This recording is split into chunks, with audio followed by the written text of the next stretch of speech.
Assalam-o-Alaikum wa rahmatullahi wa barakatuh. This is going to be the sixth chapter or sixth video of book Tasheel Un Nahw. Today in this video we are going to learn about sentences. In Arabic language there are two types of sentence. One is called Murakab Tam and another one is called Murakab Naqis. Remember, sometimes the sentence is known as Murakab or Jumla or Kalam. All these three words refer to the same share the same thought and same definition, that is sentence. So for sentence you can say kalam or murakkab or jumla. All these three words are equally same. In Arabic language there are two types of sentence. One is called murakkab tam and another one is called murakkab naqis. So let's understand what is murakkab tam. Murakkab tam means complete sentence,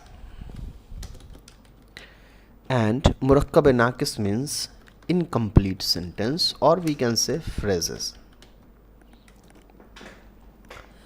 Now the question is, what is complete sentence? As I have already explained you earlier in our first video of Tasheel Un Nahw, that a complete sentence are those type of sentence which give us or provide a speaker provides a listener a complete information about anything. What is complete sentence? Complete sentences are those type of sentence which provides a complete information. And what are incomplete sentences? So it's just opposite of complete sentence. Sentence which does not provide a complete information is incomplete sentence. Now the question arises here, how can anyone able to decide whether the sentence is complete or incomplete? Now listen very carefully what I am going to discuss right now. Sometimes the complete or incomplete information totally depends on the existing knowledge or information speaker have. Sometimes a single word provides a complete information, and vice versa. Sometimes a complete sentence or a group of multiple words which becomes a sentence is not capable of providing a complete information as well. So the question arises here, how can one able to, as for a beginner or a student of Arabic language, how we are able to decide whether this sentence is complete or incomplete?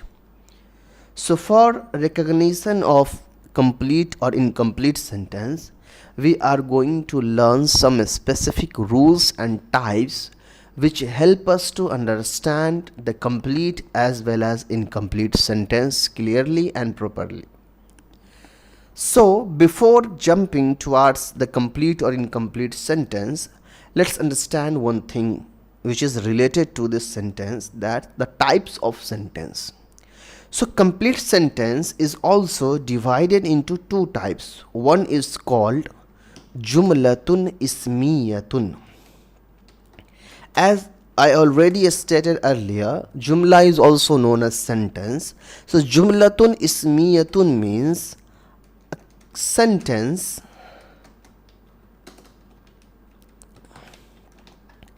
start with ism. Any sentence which start with ism is called Jumla Ismiya, and another is Jumlatun Fe'liyatun. So Jumlatun Fe'liyatun means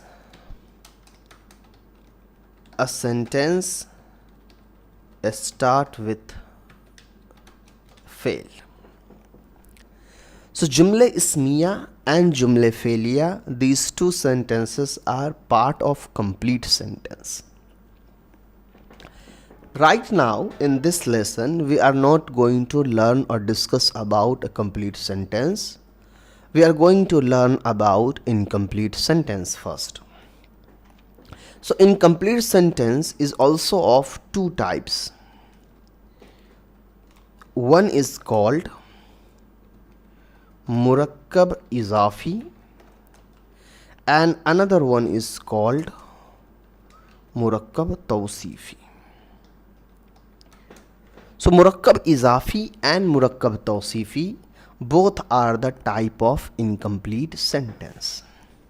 Now let's learn about the incomplete sentence and its types first. Let me clear the screen. So first we are going to learn about Murakab Izafi. In Murakab Izafi there are two words, or we can say Murakab Izafi is a type of incomplete sentence made from two words. One is called muzaf and another one is called muzaf ilayhi. So what is muzaf and muzaf ilay? Muzaf and muzaf ilay are the parts of Murakab Izafi sentence. And what is Murakab Izafi sentence? Murakab Izafi sentence is a type of incomplete sentence. Now what is muzaf and muzaf ilay? Let's first understand what is muzaf ilay. Muzaf ilay means honor. It's not the exact meaning of muzaf ilay, but for our understanding in the beginning we can just assume muzaf ilay as honor. And what is muzaf? Muzaf is a possession or something which is owned by honor.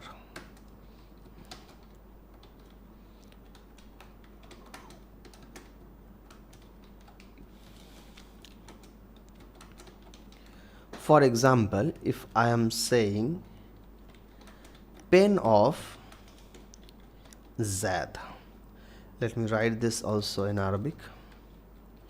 Qalamu Zaid.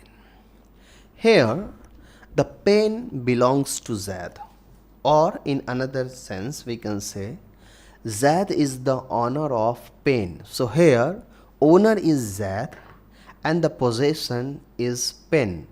So it means honor Zaid is muzaf ilay and the qalam, the pen, is muzaf here, because Zaid muzaf ilay is the owner of pen, whereas the muzaf pen is owned or possessed by Zaid.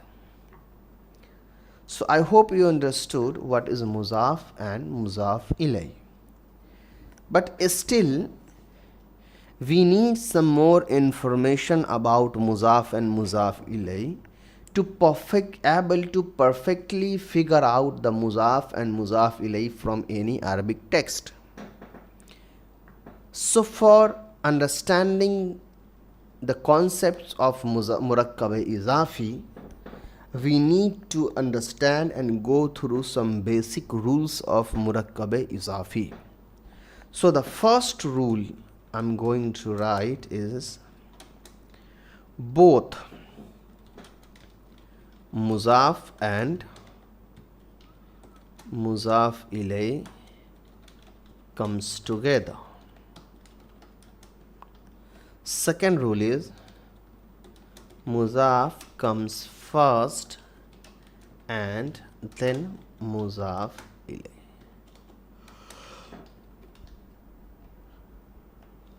Third rule is muzaf accept muzaf accept any kind of i'rab but not tanween.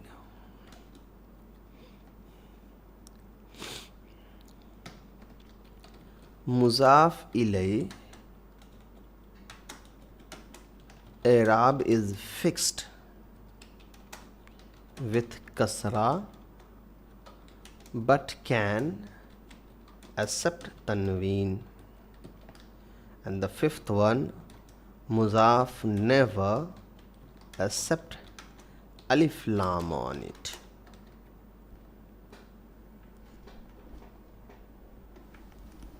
These five are the most important rule of Murakab Izafi. If you understand these five rules and memorize it by heart, you will be easily able to recognize as well as translate the muzaf, muzaf ilay, or in another sense we can say Murakab Izafi sentence clearly and perfectly. Now let me explain these rules of muzaf and muzaf ilay. First rule is both muzaf and muzaf ilay comes together. Let's assume the example of qalamu zaidin. So here qalamu is muzaf and zaidin is muzaf ilay. Why? Because zaidin is the owner. So see, I am writing both the muzaf and muzaf ilay together, and there are no any other word written between these muzaf and muzaf ilay, because it is not possible. Whenever there is a muzaf, there must be muzaf ilay just after muzaf. Between muzaf, muzaf ilay, there is no chance and possibility of any other word between them. Second rule is muzaf come first and then muzaf ilay. See the example. In Arabic, we first write muzaf and then muzaf ilay. So here qalamu is a muzaf which is written first, and then zaidin, which is muzaf ilay, comes after muzaf. Now the third rule is muzaf accept any kind of i'rab but not tanween. It means we can add zamma, fatha or kasra on muzaf as per its need. We will learn later when we have to add fatha, zamma or kasra. For now we can say muzaf can accept all the three kinds of i'rab but not in a tanween format. You cannot write qalamun or qalamin or qalaman. It is wrong. We can say qalamu or qalami or qalama without tanween. So that's the third rule.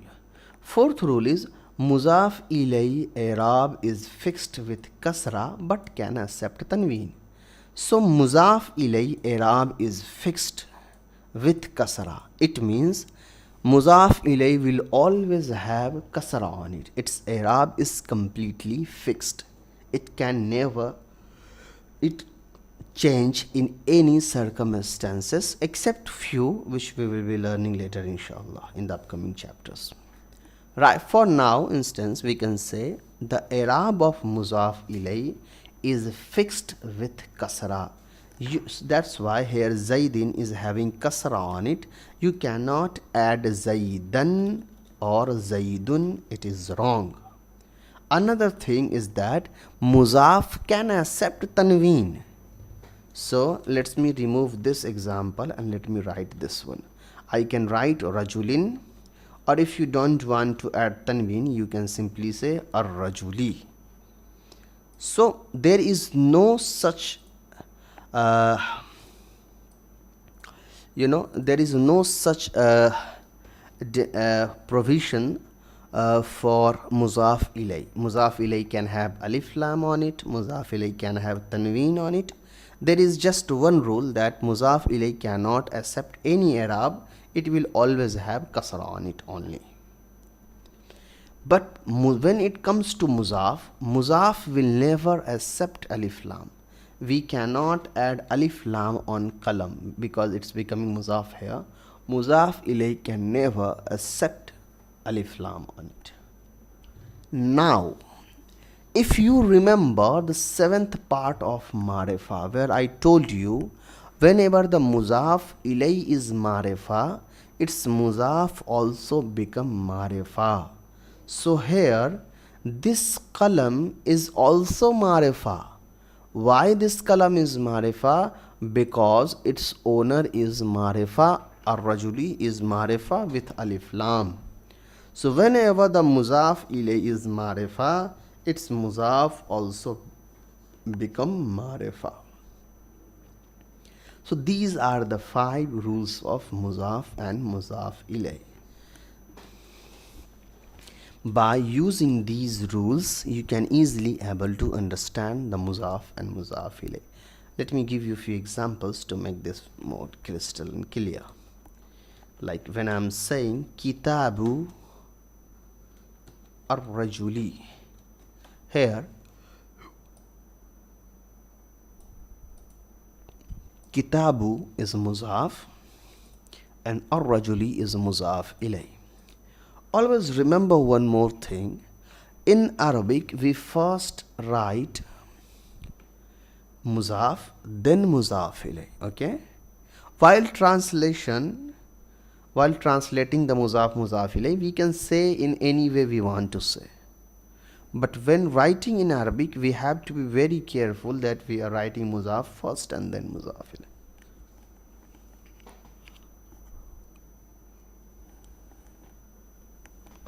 Now, one more thing. In Arabic language, we have learned and understood clearly that there are 2 reasons for any word having kasra on it. One is either that word is being muzaf ilay, or another reason is that one of the harf jar just before that word. So whenever you see any word having kasra on it, zair on it, look for the reason and you will see that there is only one of these 2 reasons present there. Either that word is muzaf ilay, that's why it's having kasra on it, or that word is being followed by one of harf jar, that's why having kasra on it. Why? Because harf jar also provide kasra to any word. Now, one more thing which we have to remember. For example, suppose I want to say 2 books of Zaid. So 2 book. When you want to make tasniya, we add alif noon, so it's become kitabani. So we can say kitabani Zaidin, 2 book of Zaid. But here the catch. Whenever tasniya word or jama muzakkar salim, listen carefully and write down in your notebook. Whenever any tasniya word or jama muzakkar salim word become muzaf, its noon eliminated. So instead of writing kitabani Zaidin, we are saying kitaba Zaidin, 2 books of Zaid. Let me give you another example to make you understand clearly. When I am saying Muslimu al-Hindi, one Muslim of India, Muslimani al-Hindi, 2 Muslims of India. But now this is tasniya, so we have to remove this noon. So Muslima al-Hindi, 2 Muslims of India. Now when we want to say more than 2 Muslims of India, we are saying Muslimuna al-Hindi. But still this is jama muzakkar salim, so noon should be eliminated and one additional alif will be added after waw. Muslimu al-Hindi, more than 2 Muslims of India. Remember, this rule is only applied with tasniya and jama muzakkar salim, not with wahid, not with jama mukassar or jama muannas salim. So that's all for muzaf and muzaf ilay Murakab Izafi. Now let's learn about the another type of incomplete sentence, that is Murakab Tausifi. Murakab Tausifi is also another type of incomplete sentence. This sentence is also made from two words. One is called mawsoof and another one is called sifat.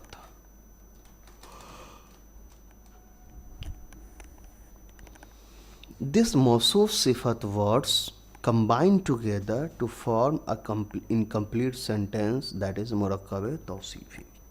What is mawsoof and what is sifat? Let's understand this deeply. Mawsoof are the words, or mawsoof are the person, place or thing, or in general sense we can say mawsoof is just a noun which is being attributed by adjectives. What is mawsoof? Mawsoof is a noun or pronoun which is being attributed or expressed by one of the adjectives. And what is sifat? Sifat is the attributing or adjectival word. For example, if I am saying rajulun hasanun, hasanun means beautiful. Rajulun hasanun, rajulun means man, hasanun means beautiful. Here the rajulun word is being attributed by one of the word hasanun, which means beautiful. So here rajulun is mawsoof while hasanun is sifat. But still, for understanding the mawsoof and sifat clearly, let's go with the rule. So first rule of mawsoof sifat is that mawsoof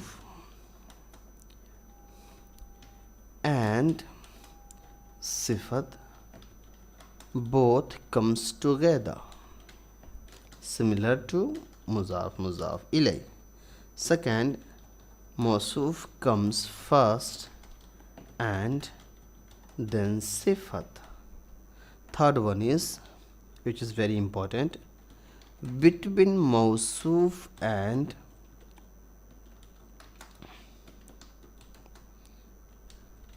sifat there are 4 similarities should be found together equivalently.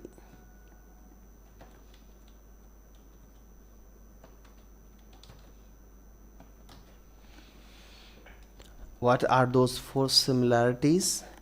They should be equal in Arab, they should be equal in gender, they should be equal in quantity, and they should be equal in proper and common. Let me explain all these rules clearly one by one.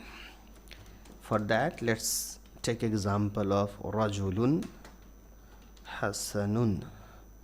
Rajulun hasanun, these two words are mawsoof sifat because mawsoof come first and then sifat. So rajulun is mawsoof and hasanun is sifat. Mawsoof sifat always comes together. That's why between rajulun hasanun we cannot add any other word. If we add any other word, this sentence will be no longer considered as mawsoof sifat or Murakab Tausifi. Third, the most important rule is that between mawsoof sifat there are 4 similarities should be found together equivalently. It means between mawsoof sifat, if a word is mawsoof sifat or not. For example, there are 2 words written together. So we cannot just simply say that this is mawsoof sifat. No. Why? Because there is a chance that sentence is not mawsoof sifat. Maybe it's another sentence. How can one able to understand whether these 2 words are mawsoof sifat or not? So there are some rules. If those rules met, then we will consider the both word as mawsoof sifat. If any of these 4 rules get violated, then those two words will be not considered as a mawsuf sifat. For example, the first rule is we have to check for the i'rab of both words. If we are assuming that these two words are mawsuf sifat, the mawsuf sifat always have the same i'rab. Whatever i'rab the mawsuf have, sifat will follow the same i'rab. This means if rajulun is having zamma and we can assume it as a mawsuf, then hasanun will also have the same i'rab, that is hasanun. If I'm writing zamma on rajulun and on a hasanun word I'm giving zair hasanin, these two words are no longer known as mawsuf sifat. So they should be equal in i'rab. If mawsuf is having fatha, sifat will have fatha. If mawsuf is having kasra, sifat will have kasra. But one more thing which we have to remember, we make a lot of mistake in this. When I am saying i'rab, it does not mean tanween, because tanween is not an actual i'rab. Tanween is just a sign of nakira. I'rab means zabar, pesh or zair, zamma, fatha, kasra, the harkat. That's why if someone asks you, is rajulun with tanween and ar-rajulu with pesh, do they both have the same and equal i'rab? You will say yes, because they both have zamma on it, pesh on it. One with tanween, another without tanween, but they both have the same and equal i'rab. So the first rule of mawsuf sifat is that both mawsuf sifat should be equal and similar in i'rab. So rajulun, hasanun both have same i'rab. Second one is gender. They both should be equal in gender. It means if the mawsuf is muzakkar, sifat will be muzakkar. If mawsuf is muannas, sifat will be muannas. So see, rajulun, hasanun, they both are muzakkar. Rajulun is muzakkar, hasanun is muzakkar. If we convert this hasanun word to muannas, hasanatun, now these two words are no longer mawsuf sifat. First rule is met, yes, they both have zamma on it, but the second rule is broke here, because rajulun is muzakkar, male, and hasanatun is a sign of muannas added on this word. So hasanatun is muannas and this is female. So one is male and another one is female. So this cannot be considered as a mawsuf sifat. Third one is quantity. It means if mawsuf is muzakkar, sifat will be muzakkar. If mawsuf is quantity means wahid, tasniya, jama. So if mawsuf is wahid, sifat will be wahid. If mawsuf is tasniya, sifat will be tasniya. And if mawsuf is jama, sifat will be jama. Okay. Now, similarly, if I am saying rajulani, we cannot use hasanun as a sifat because it will be incomplete. It's an incomplete sentence. And also a wrong sentence, not incomplete, because we are learning incomplete sentence. So why this is a wrong sentence? Because here the first word is tasniya and the second one is wahid, and for mawsuf sifat they should be very equal in the both word. So the both words should be equal in quantity as well. So if the mawsuf is wahid, sifat is wahid. If mawsuf is tasniya, sifat is tasniya, and if mawsuf is jama, sifat is jama. And the last one is proper and common. If mawsuf is marifa, sifat is marifa. If mawsuf is nakira, sifat is nakira. For example, here rajulun, hasanun, they both have tanween on it. That's why they both are nakira. So between rajulun and hasanun, all these four similarities found together, so we can say the one which comes first, that is rajulun, is mawsuf, and the one that comes last, that is hasanun, is a sifat here. But If we change any of these details, and if one of these similarities not found, that word will no longer mawsuf sifat. So for mawsuf sifat, all these four similarities should be found together and present at the time of conclusion. Now I'm going to give you an example here, and you have to decide whether this was is a complete sentence and or not, and also you have to tell me the cause for it.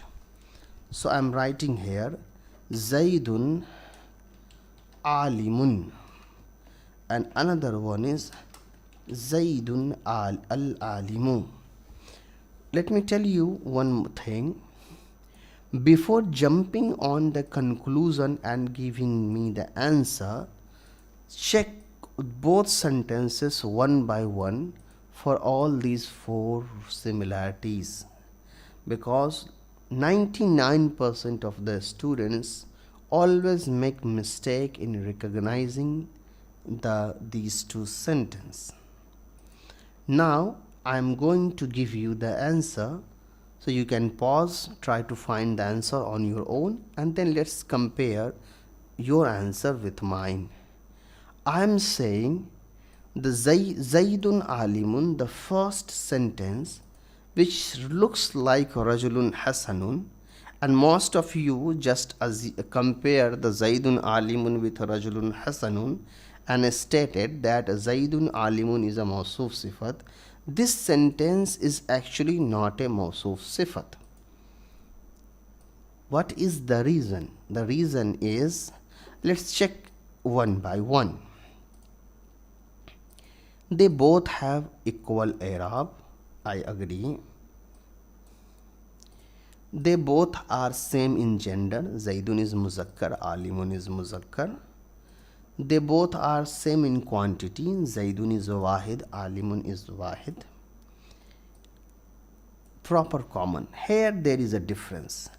Zaid is a marefa word because it's a name, and Alimun is a nakira word with a tanween. Now you may be wondering, Zaidun also have tanween on it, but I told you all the proper nouns, the naming words will always have tanween on it, but those tanween is just a tanween. We cannot use those consider those tanween as a sign of nakira. So even though the naming word having tanween on it, those words are considered as marifa, not nakira. So here Zaidun is marifa and Alimun is nakira. That's why these two words cannot be mawsuf sifat. Whereas in second sentence, their i'rab is same, both have zamma, they both are muzakkar, they both are wahid. Zaidun is marifa because of name, and al-alimu is marifa because of alif lam. So the second sentence is the perfect example of mawsuf sifat. One more thing. The translation of Zaidun al-alimu or Rajulun Hasanun, which is a mawsuf sifat, it should be incomplete, not a complete way. The translation of Rajulun Hasanun is handsome man. We cannot say the man is handsome. It will be wrong. So whenever translating the Murakab Izafi or Tausifi, always remember these two words, these two sentences are the type of incomplete sentence, so they should be translated as incomplete, not a complete one. I hope you understood clearly both the types of incomplete sentence. In the next class, we will be learning about other topics in detail, inshallah ta'ala. Assalamu-Alaikum wa rahmatullahi.